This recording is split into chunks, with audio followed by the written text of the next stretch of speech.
Welcome, welcome, welcome, welcome to the Final Boss Podcast. I'm your host, Final, and my guest tonight, the Sensei. Tonight's topic: machine learning and the next level of AI. Listen, man, I'm not gonna. We got a great show tonight. I'm really excited to be back. I'm excited to have my guest here, who's the tech SME. For those who don't know what SME is subject matter expert, and he's here with us again tonight. Let's give him a round of applause. So tonight, like I said, tonight is episode number 46. As we continue, this is season 2 of the Final Boss Podcast. And as I begin every show, if you don't know, welcome. And to my smarts who are now coming on board, you are the supporters. You are what keeps this vehicle running. Thank you to each and every last one of you. Please make sure you go like, share, and subscribe the channel, the show on all social media platforms. And as a disclaimer, this is for entertainment purposes only. So before we get into it, I got my brass tacks, and this is for my smarts. To my smarts, thank you again for tuning in. Remember that you're not alone in your journey, and even the smallest steps forward are still progress. Let's keep inspiring each other one episode at a time. And with that, let's get rock and rolling. We getting ready to do it. How you doing, sir? I am just living the dream. Living the dream. Blessed every day. I know that's right. In ways that I could never even imagine. Yeah, yes, yes. This is great. This is a good platform to get the knowledge out, to help people understand what's happening in the world around us, because in this world of all this noise, you need some clarity once in a while to let you understand this is the big picture. This is where the chess pieces are moving. And if you can see that, then you know what's coming. And that gives you a form of peace in your world, because now there's no surprises. So this platform is very beneficial in that aspect, in that it can help folks get through the mess in the world. It's called a two-way defecation filter with 100% flow rate. Oh, I love it. So that's what we're all about. It is to take all this information that's out in the world, distill it down to what matters and what makes sense in common language. We could speak geek, but there's no need to speak geek when we can translate geek. And that's what we're here to do, is translate some geek into common language and get some good knowledge out there and give folks, call to actions. So absolutely, don't trust what we say to be gospel. Go out there and prove it. And in the process of proving it wrong, you're going to find your own truth. And that's what this is all about. This is not about us. It's not about telling you what to think or how to think. This is just about giving you the breadcrumbs you need to go find your own truth. And if we can do that, we've accomplished our mission, because we planted the seeds of learning and knowledge. And that's so rare in today's world, with all these cooking shows and how to do this and how to do that. Who talks about things that matter in today with the current context of the future and where we're headed? Who gives you the roadmap to say, this is what's happening in our world, and translating all of that noise and distilling it down into common sense? Who does that? Right. This is what you and I, we're trying to do that. We're trying to give folks the knowledge they need to make sense of the noise. Right. So now that I've gotten off my pedestal, all right, let's get on it. Let's get on it. So again, people, for those who are just tuning in, tonight's show, episode number 46, machine learning, the next level of AI, and we get ready to get right into it. And our first question of the night, I pose a question to the sensei. What are the most significant advancements, challenges, and ethical implications of machine learning today? So that's hits right to the core. That hits right to the what is going on today. And if you pay attention to the news in any of the tech circles, you see there's a big player that just hit the market called Oh, yeah. So let's put it this way. If you've ever watched a TV show, Person of Interest, and we've referenced how Hollywood will tell us what's coming, and then when we see it actually happen, we go, oh, we were told about that 5 years ago, 10 years ago. Mm-hmm. Pay attention to the signals and the signs, because in that series, that TV show, the machine would go out and had a set of parameters it had to follow, and it would try to make a difference to the good. Then what came along was another model based on it, which had no restrictions, no moral bounds. Oh, wow. No ethics. Bound by, you can't do these things. You have to operate in this. Here's your parameters. You must be ethical. You must be private. You must not make big changes. You can't do things damaging. You have to be ethical and clean and good. The new model comes on board. It has no restrictions, and it was called Samaritan. In today's world, we have just seen it happen in front of our eyes. Let's put the machine and call it ChatGPT. Okay. Now let's take Samaritan and we're going to give it a name. We're going to call it DeepSeek. Now, if you don't know what that is, if you've never heard of DeepSeek, this is a call to action. Go out and do a quick search on the differences between ChatGPT and DeepSeek. Right. So, we have talked in the past about how powerful and how much of an impact on our lives ChatGPT has. Mm-hmm. We've had whole episodes on it, and we've given examples of how rapidly we get information and can talk about things instantaneously. Now go to the next level. Right. So if ChatGPT is restricted, constrained, and has a set data it can work with, a box. Right. DeepSeek has all those restrictions removed and now has access to everything, real-time live data. And you say, well, how much of a difference can that be?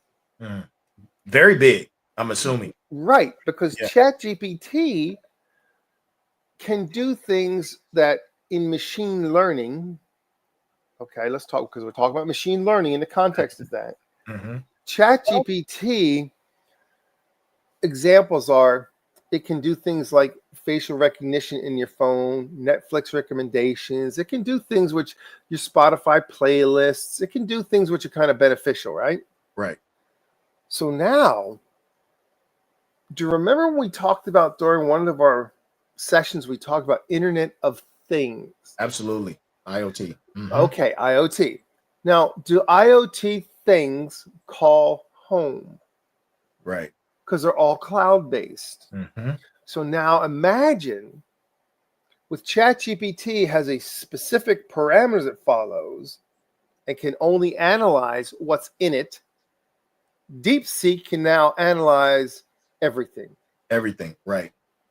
So now your Zumba, your Alexa, every device you have that gives data is now all analyzed as called big data.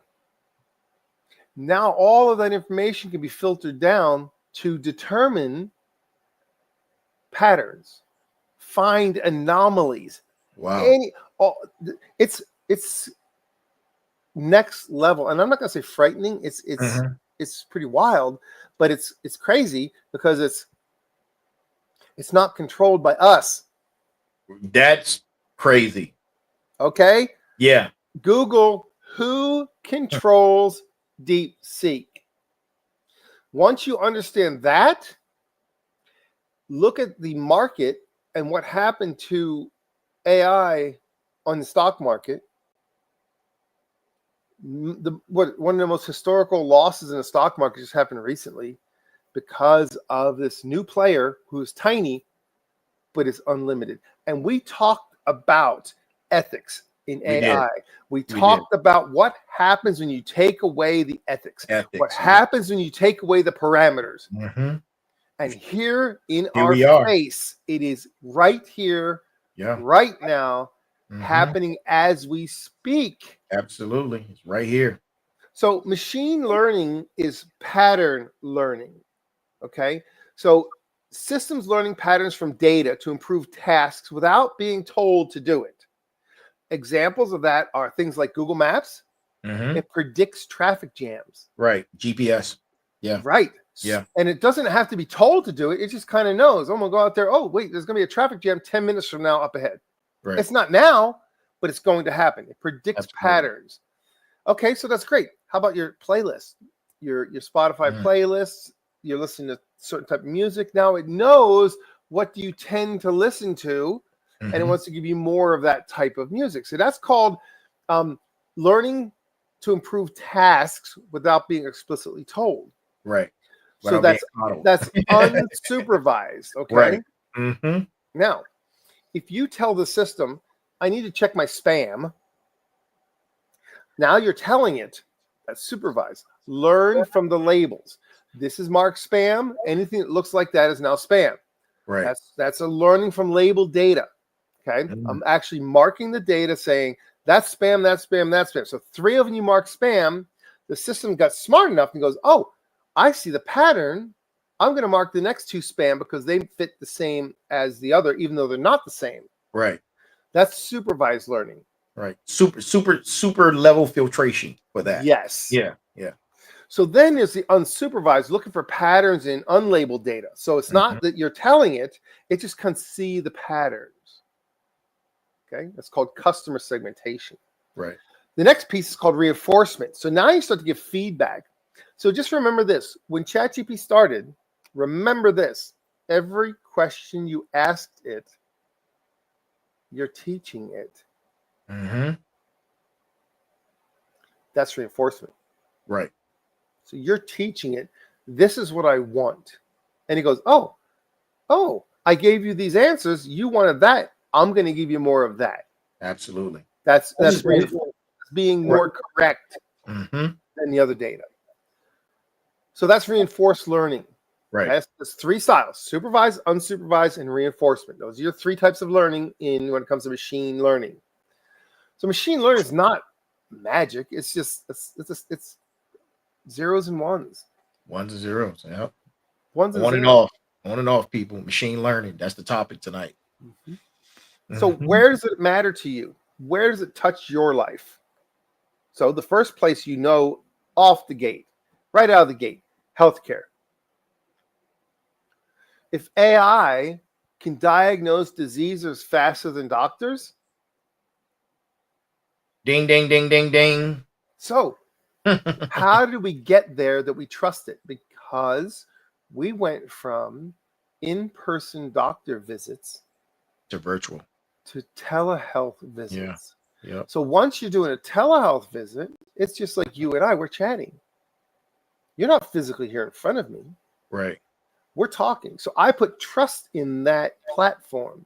So therefore, in healthcare, when I visit my doctor, 3/4 of the time, it's a telehealth visit.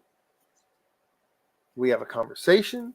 He asks me about things. I tell him things, and then we go from there.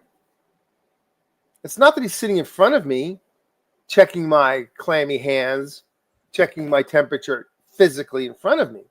It's a telehealth visit. Now we've put a lot of faith in telehealth visits. What happens when AI can replace the doctor? Because it's more efficient, more effective, and more accurate. AI a doctor gets to see this many patients in a day. Imagine you take that and just go like this. That's how many patients the AI system can know about everybody across the entire world. You see how that can make it so that you're going to now use machine learning to enhance healthcare? So is it really good to go to 8 years of college to become a doctor anymore when 2 years from there you're going to be kicked out because the machine takes over? Just saying. Man, the world we live in is changing, people. The world we are living in is changing. It's forever changed. It's forever changed. No going back. Never going back. No. So the next place where it touches us on a daily basis, on a regular basis, is fraud detection. Right. Finance. So does everybody know about fraud? We all know about fraud, right? Yep. We know about credit card. They steal your credit card information and they go ahead and, try and drain your bank accounts and all that. Okay. And we've talked about this during our security classes. When we talk about security stuff, we talked about this already. So we don't have to re-go over it. But if AI can detect a pattern or see something which is a fraudulent activity and now see something similar, it can flag for fraud. So it's much more efficient than a person waiting for data to come in after the fact versus real-time live. So in finance, it's a big deal, right? Right. That's a big deal. Entertainment. Let's look at entertainment. Do we all use YouTube? Absolutely. Yeah, hell yeah. When you're watching YouTube and you look over on the right-hand side, what's queued up next? The next thing that might interest you. Yep. So machine learning is already on top of that. It's already figuring it out. Right. And then we talked about transportation, and we all heard in the news about Tesla and their self-driving cars, right? What is that a perfect example of? Machine learning. Yep. Now, look, if you have ever done any kind of technology stuff, you heard way back in the day this stuff called Dragon Naturally Speak. Have you ever heard of Dragon? Right. You talk to the computer, it now types the words. And it was not efficient. It was slow. It was unwieldy. It didn't work. It took too much resources and it crashed. It was terrible. It was terrible, terrible, terrible. But they didn't give up. Now, 30 years. Now, I think when the first Dragon came out, I can't remember when the first Dragon came out, but it was many, many years ago. It was a while ago. Yeah. Yeah. So now they have a thing called DAX, which uses Dragon, and it's smart. You can go into your doctor's office and have a conversation with your doctor. He can have a little phone sitting there listening. It separates your two conversations. It knows what you sound like. It knows what the doctor sounds like. He knows what you're saying. It knows what he's saying. And it can create his notes on the entire visit without him having to do anything. It takes the whole visit and turns it into a note, which turns the insurance company, and everything's good. Wow. That's how it's happening in healthcare. It's insane. Yeah, that's insane. How machine learning has become a forefront. So doctors that see 10, 12, 15 patients a day, who used to have to work 14, 16 hours a day to try and get their notes done, can now leave a half an hour after they're done with the last patient. I'm glad you mentioned that, Mike. And I want to pivot. You just brought up healthcare. My mind always immediately goes to defense and defense applications. Correct. Can you imagine what this would do on the battlefield? Instant analysis of everything. Instant analysis of everything. If these tactics are done by this particular operator or group, now it knows your tactics. Man, this is man. Whew. Yeah. What was the one? Was the artificial intelligence, the computer that learned chess? It learned how to play chess. I don't recall the one you're referring to. MindSpeak or something like that. Mind something or other. But what it did was it played chess at the master level. How many years ago was that? Yeah. That was a good 10 years ago. More than 10 years ago. God, it was a long time. It was way back in the day. So here's the deal. Technology lasts in our world. We guess on things on 5-year plans. We do a 5-year plan. Okay. In the 90s, we were doing 5-year plans. Where are we at now? I think we're at 6 months, man. So now it's not a 5-year plan anymore. You need to take your technology and you need to start doing this to it. Absolutely. And it's no longer a 5-year plan. You need to start planning for a 1-year plan. Yeah. And I'm talking total technology, because it is changing so rapidly under our feet that before we know it, it's going to be a completely different landscape. You know, I have an idea that I have an idea of what's coming next. Our devices, PCs, laptops, cell phones, the chipsets are all going to be machine learning chipsets. Of course. Well, Microsoft's already doing it. They have Copilot everywhere. They've rebranded Office to call it Copilot so that it ties into the AI into your Office platform. Right. And we're talking about the servers, everything. Everything is going to be machine learning. Yeah. Yep. It's going to know what you think before you think it. Mm-hmm. It's frightening how fast it's computing the algorithm that gives it the abilities to compute. So what was the chipset that came out last month? It was a few centillion. Oh, so tiny. Yeah. Mm-hmm. Man, that's crazy. Mm-hmm. It's crazy. Yeah. Mm-hmm. So what are some of our challenges we have? The challenge with this stuff. We look at this and go, all right, we're going to depend on AI to start doing some analysis. So I'm going to hire you. You're a new employee. You're going to come on board. What am I going to do? I'm going to use AI to start checking you out. So instead of me going through the interview process to ask you questions and figure out if I trust you or not, hell, I'm going to let AI go look at your entire life. Boy. So based on historical basis of your entire life now, because everything's documented. Now what happens when you try and go get a job? Your whole life is now under microscope. And AI can microscope check it just like that. Just like that. You had a speeding ticket 20 years ago.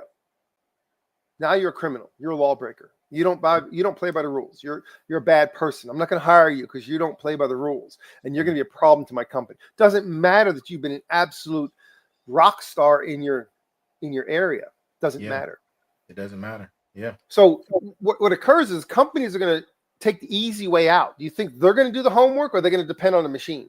Oh, they're definitely going to depend on the machine. Of course. So when they do that, what's an offset to that? They can't depend on one piece of information. They're going to have to diversify the information and depend on diverse, well-checked training data sets, meaning more than just the one. Because you're going to be sold a bill of goods. Okay. Anytime you do any software at all, what happens? You're sold a bill of goods. Oh, this is going to do everything for you. It's going to change your world. You buy it, you spend a lot of money, you implement it, and what happens? You get buyer's remorse. Absolutely. Always every electronic health record system that's out there right now is full of clients who bought a system. It did 90% of what they wanted, but they had to have more. And they change, and now they get 80% of what they wanted, and they spent all that money, and they have buyer's remorse. They oopsed up, they messed up, they made the change, they shouldn't have made a change. That's what happens. So we're going to depend too much on that, and then poof. You put your eggs in one basket. Yeah. That's the direction everything is heading in. Everything's heading. It's like the bottom line is heading to the peak. Yep. The peak is where it's controlled, and boom. Yeah. So let's look at the next piece of the puzzle. Okay. What's a big deal? Privacy concerns, right? It's huge concerns. Privacy, right? Because if the machines are listening to you, your phone already listens to you. Everything around you listens to you. You have a conversation about cat litter, and pretty soon you got all the ads popping up about cat litter. We've talked about that. How many problems has Facebook had regarding data controversies and privacy? Oh my God, they're getting sued in Europe. They're having to pay big fines because they took too much data. See, in Europe, they have more strict policies regarding privacy. They have more strict policies regarding healthy food. They have more strict policies regarding what's considered acceptable radio frequency transmission, how much power can be transmitted from a cell phone tower compared to us. We have 10 times the amount of power comes out of a cell service.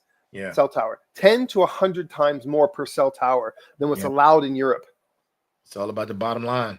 Well, they want you to have as much speed as possible, and you're going to pay for it by having cancer. Yep. But in Europe, they use a thing called GDPR.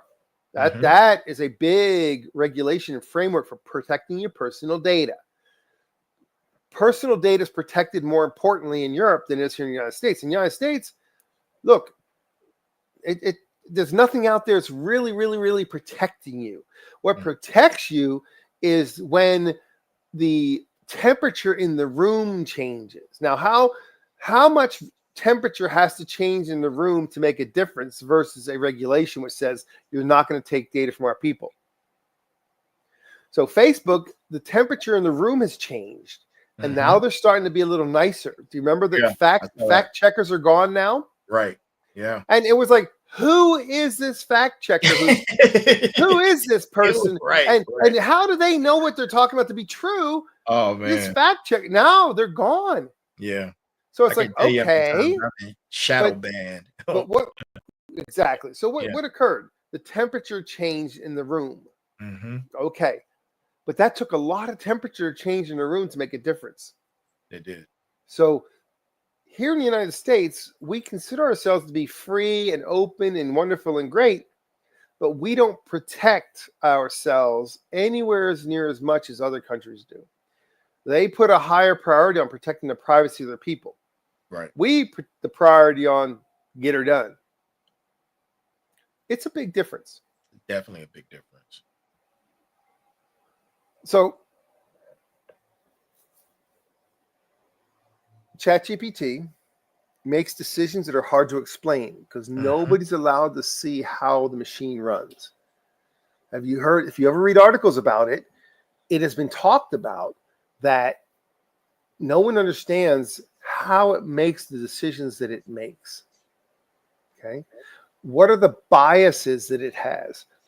I went online and I asked, I'm getting creative about asking the right questions the right way. And I asked ChatGPT, if this is 100% government, this is zero government, this is the middle, and our political structure is left and left. Right.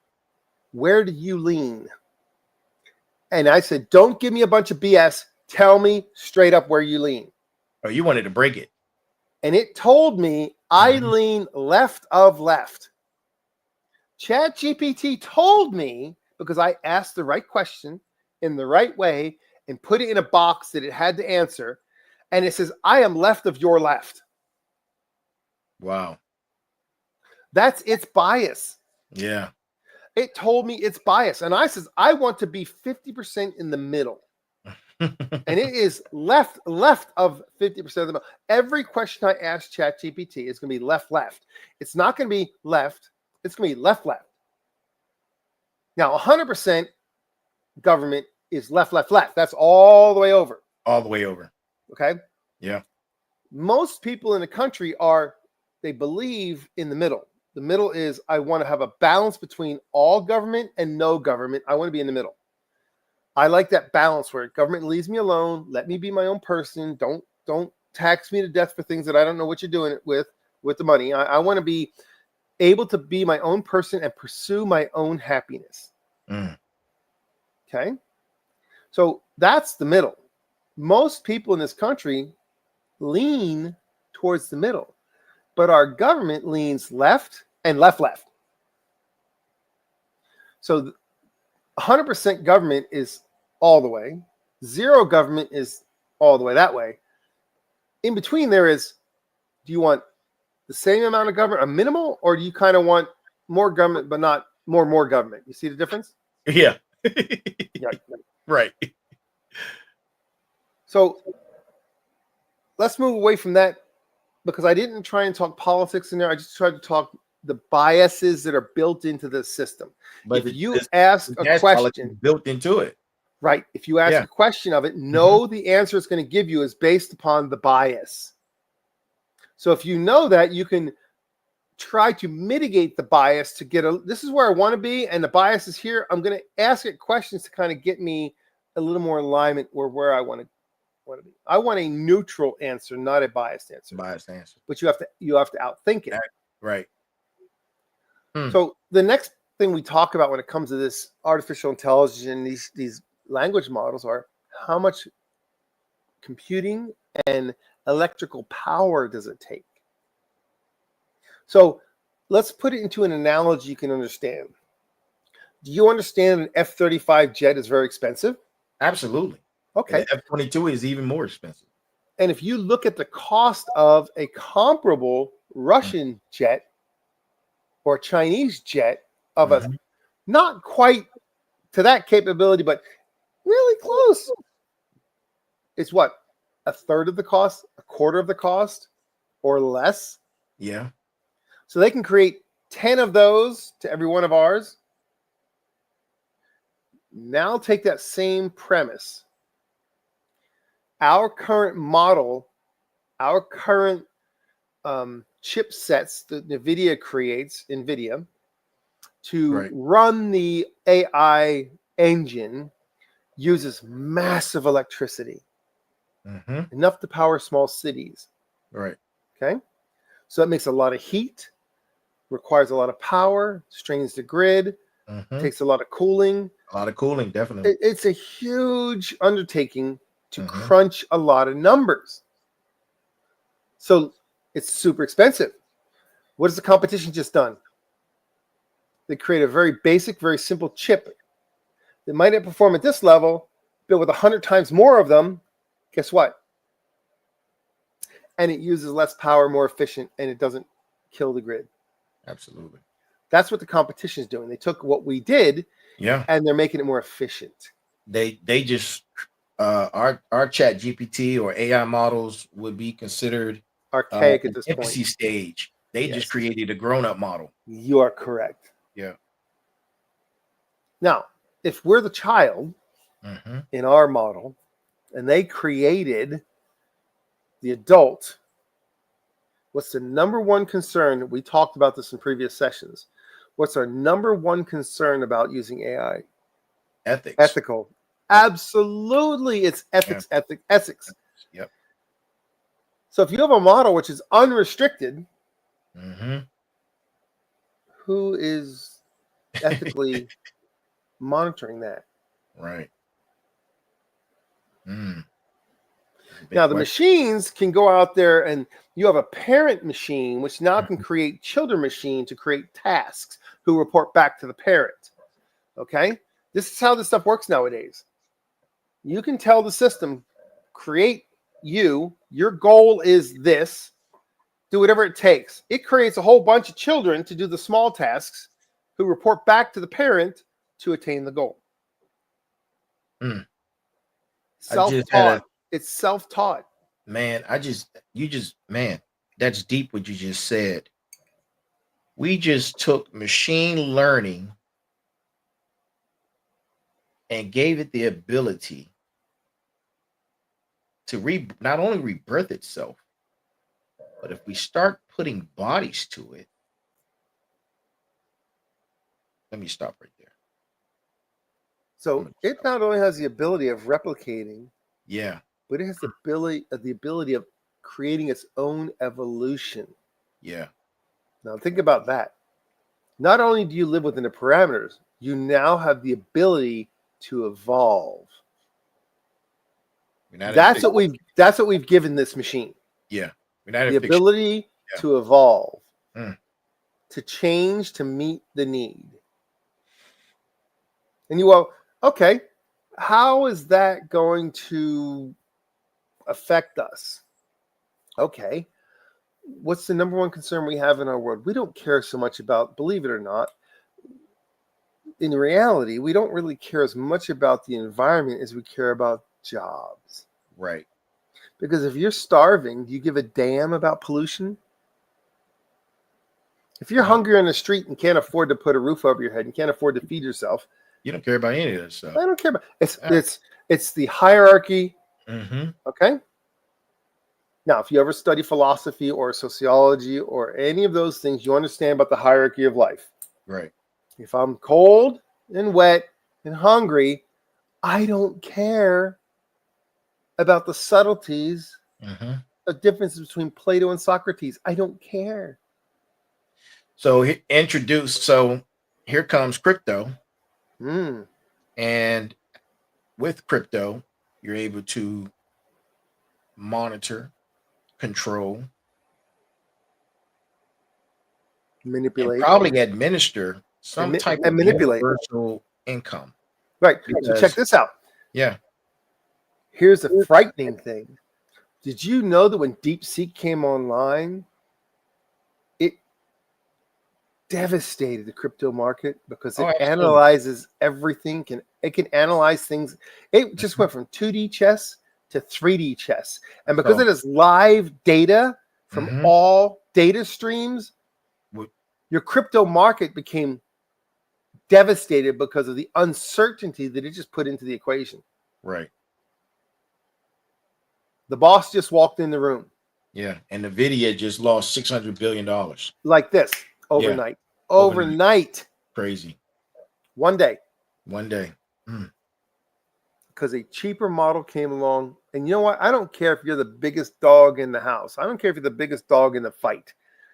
One day, you ain't going to be the biggest dog anymore. You too shall rise. Yes, sir. It changes so rapidly. Yeah. So what's the job impacts of this stuff? Automation, retail checkout. So it's going to get to a point where it affects everything. We just explained how if it's computing diagnosis for the healthcare system faster than doctors and nurses and anybody. You take a whole hospital against one of these chipsets, and it can diagnose every person in the hospital in an hour. You got 300 patients, and their diagnosis is done in an hour. Medication, prescription, treatments, therapies, you name it, all that stuff. Yep. And that's just one application. We're talking about medical. Just one. You throw in the defense. You throw in lawyers. Oh my God, lawyers do not today ever go to college to become a lawyer right now. Listen, I'm telling you, if you ever listen to a word I say, now is not the time to go be a lawyer. It is not the time, because these AI models can read and have a full analysis and understanding of all court cases. Everything ever done. And not just know it. That's on record. Not just know it, but can break it down and analyze it. The subtleties of what that means to here, to here, to here, to here. It can tie it all together. And in hours. Look, I have attorneys that I work with, and I just turned them on to an AI project that allows them to take an entire massive discovery. If you ever know what a discovery is, it's an enormous amount of raw data, and analyze it all and find the patterns they need to make their case. Wow. Automated. Used to take them weeks of analysis. Now it can be done in minutes. Yeah. And that's only getting worse by the day. Oh boy. Man. So do you know how we had a wave where we did these self-checkouts at the store? And it had its problems, and now we're going back to some more checkers. But guess what happens? It is going to become more efficient. Have you ever been to a Sam's Club lately?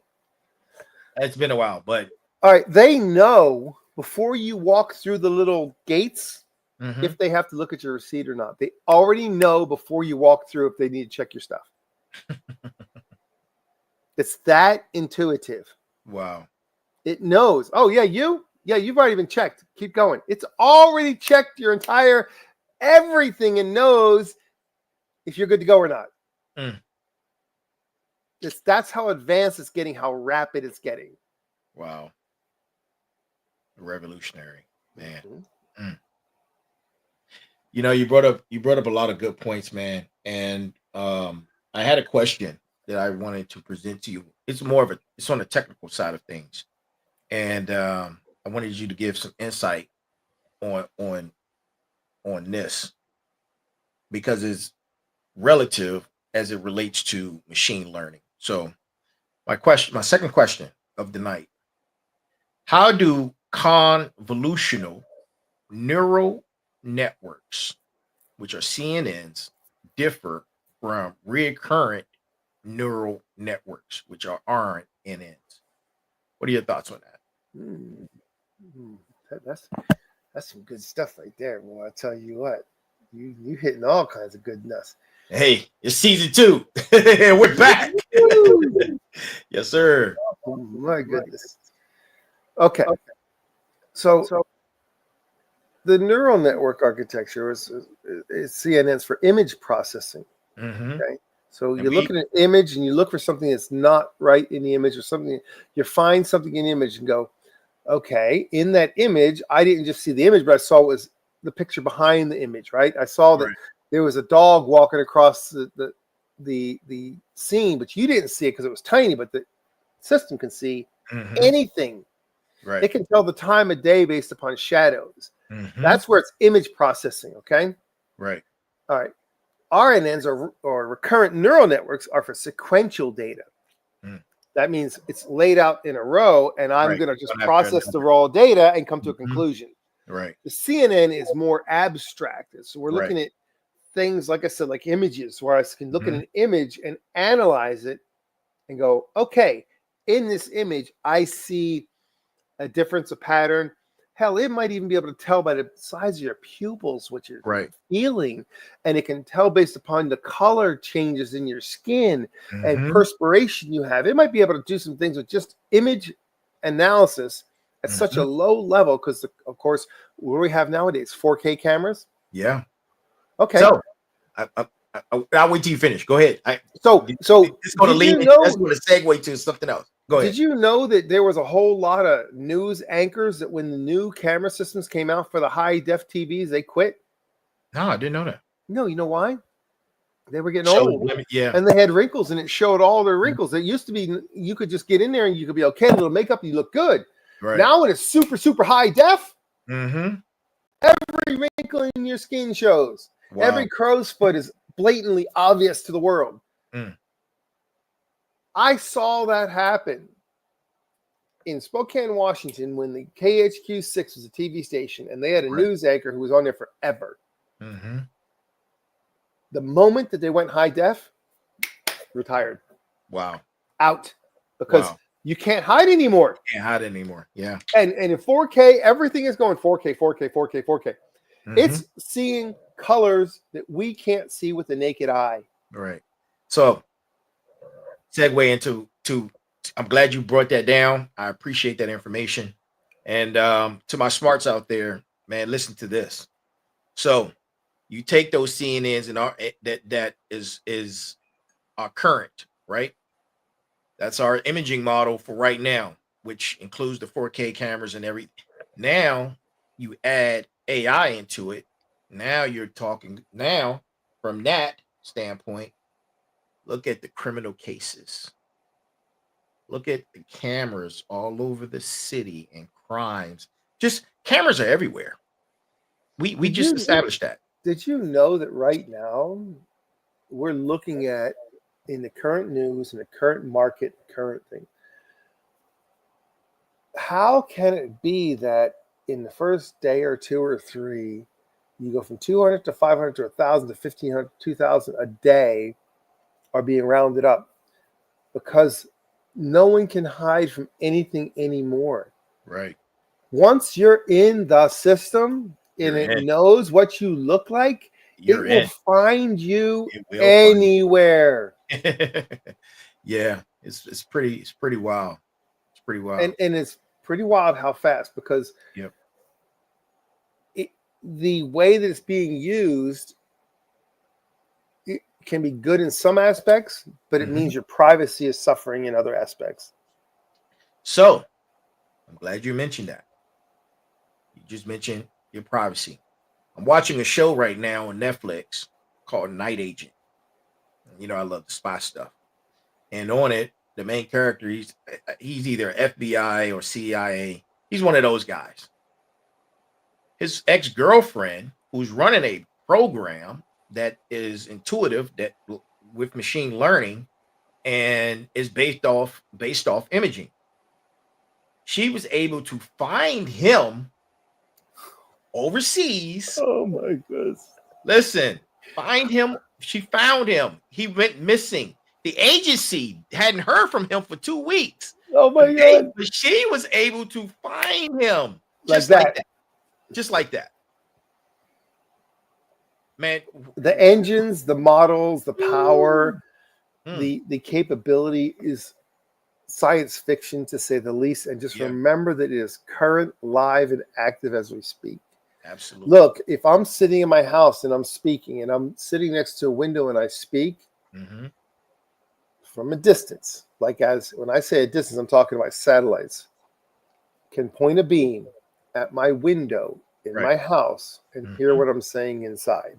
Listen to me. A satellite in the sky can point a beam at the window in your house and hear the conversation inside, because the vibrations from the window or the glass is like a megaphone. Right. So if you think that you're private in anything that you do in this world, you are not. No, absolutely not. Not anymore. So what are some of the breakthroughs? Just one more thing. What are some of the breakthroughs? AI-powered robots assisting in disaster relief. Yeah. Can you see how that can be dramatically helpful? Because we have people not having to be hurt or damaged going in and finding things, but you can see an AI can go in and look at a situation, go, there's a living body in there. I can tell there's something in there. This is a place to look. Absolutely. Absolutely. So enhanced. Yeah. So enhanced. You could actually have that where a person could wear a device where they could have that on them, and it could do analysis for them and do scanning and already tell them, go here. There's somebody there. Yeah. Applications for the fire department. You can have drones that put out fires, and they can do an analysis of where you have to put the fire, where you have to be. Exactly. Yeah. 100%. I mean, the applications are endless, you know. But how do you balance it? How do you balance it, though? Right? We're relying on it, but how do you balance it? This is the key. I don't think we're going to be able to balance it. I'm being honest with you. Well, because what occurs is that people want. Yeah. And they don't understand how to temper it. Temper it with caution. Temper it with the bias towards privacy and protecting people. Yeah. That goes out the window. So what do we see? I've spoken about this in the past, and I says, if you're a peasant, you have no value. Therefore, those who are running these machines think of us as that. That, absolutely. And we have no value. So therefore, why protect something that has no value? But that, not to be paranoid about it or sound negative about it, because there's some absolutely wonderful things happening, but you need to make sure that you be alert and aware so that you don't get blinded by the light. Right. Just don't get blinded by the it's amazing, it's beautiful, it's wonderful, it's great. Don't be blinded by that. Be alert and understand that there's not always your best interest at heart. Right. If you can temper that into your learning and your knowledge, then you're going to be okay. But if you're just blindly following the next thing, and all you do is doom scroll and you're subject to clickbait, you can't be helped anyway. No. But you're not one of the smarts, are you? No, you're not a smart. You're not one of the smarts. I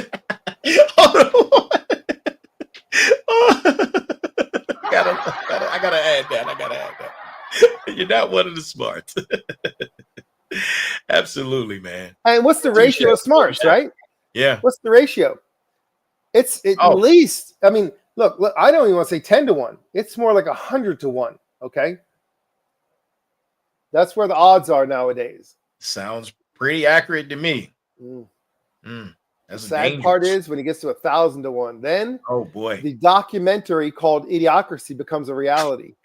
I'm gonna be on a ship to Mars.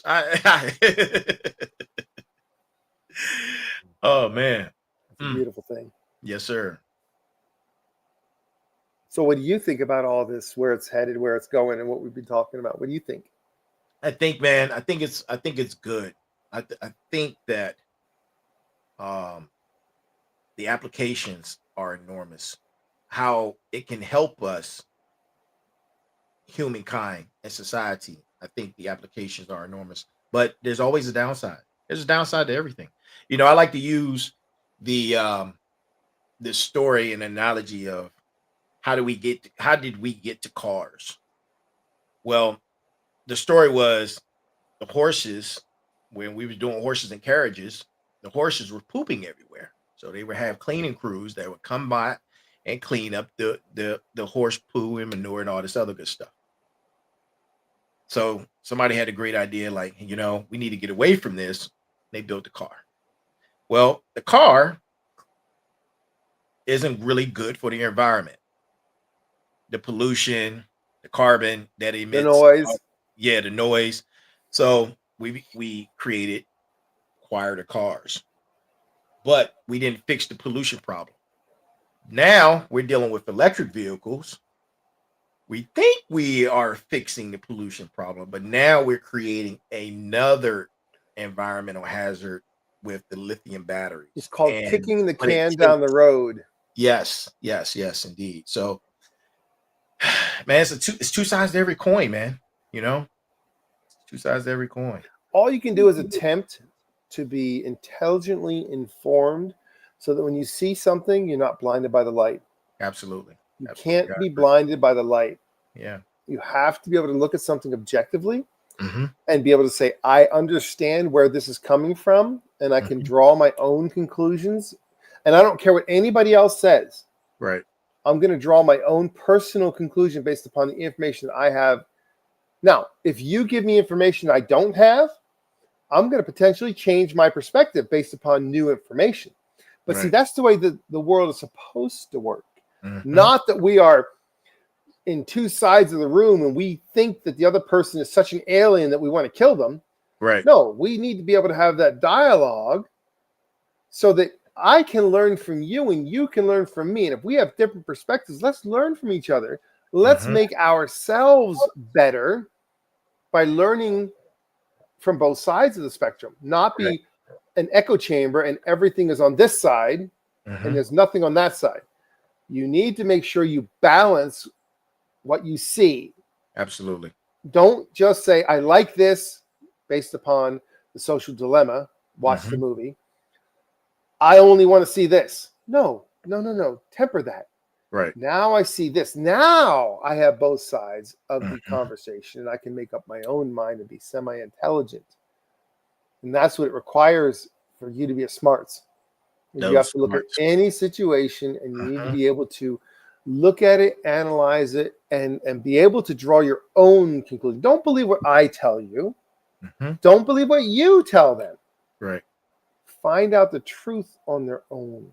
Yeah. In the process, you're going to learn your own truth and your own reality. Absolutely.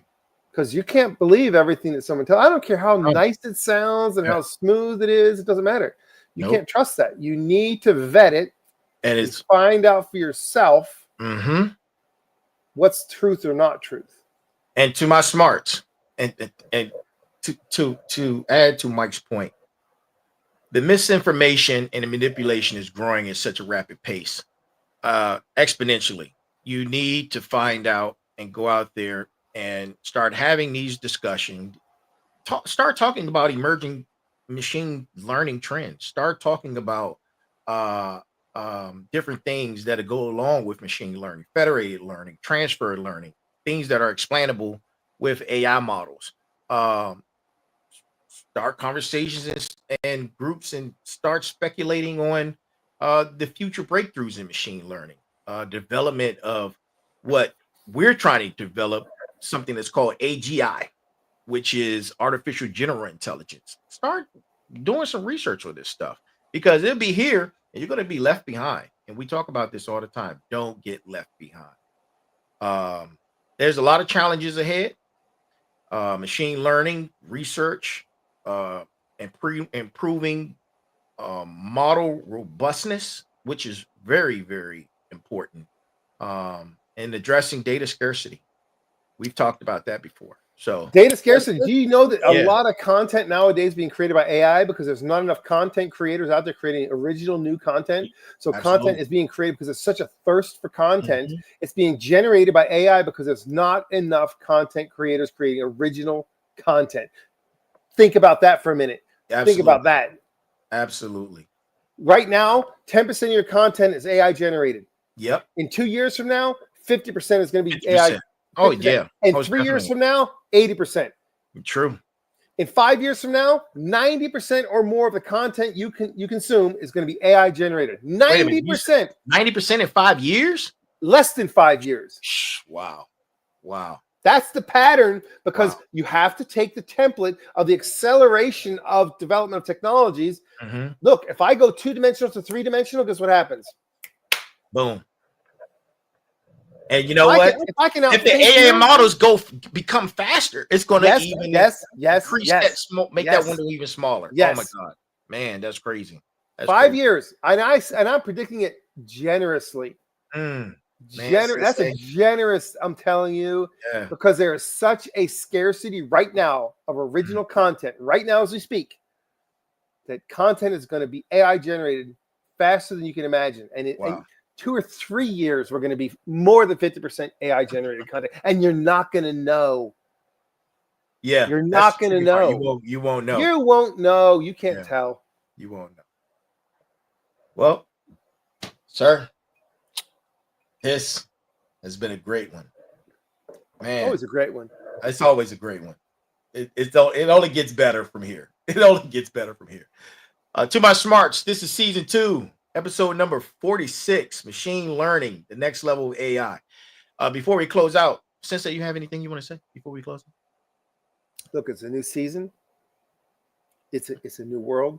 Mm-hmm. There are so many changes happening so rapidly that now is the time for you to not be sitting and watching sports. Now is not the time for you to be doing stupid things. Now is the time for you to, now is the time to grab it now and pay attention to what's going on every day, because it's happening so rapidly. Mm-hmm. If you don't, you'll be so far behind, you can't catch up. Absolutely. So now is the time to grab and hang on for dear life, because the pace is accelerating. Look, I'm over 60 years old, and guess what? I learn every day amazing things every day. You can never stop learning, because you have to outpace this massive machine. Yeah, you really do. You really do. You at least have to try to keep up with it. Oh man, you try. at least the least thing you can do. Smarts, thank you for tuning in, everyone. We appreciate your support. Make sure you go like, share, subscribe the channel. Right now we're on YouTube, Instagram, Facebook, and StreamYard. Shows are uploaded to TikTok, Spotify, and soon Apple. So stay tuned for that. Tonight's references, like, we're smart people. Not really, but we like references. I like references, so it gives you something to go check out. So some of our references for tonight's show, Goodfellow, Deep Learning, MIT Press, S.J. Russell, Artificial Intelligence, A Modern Approach.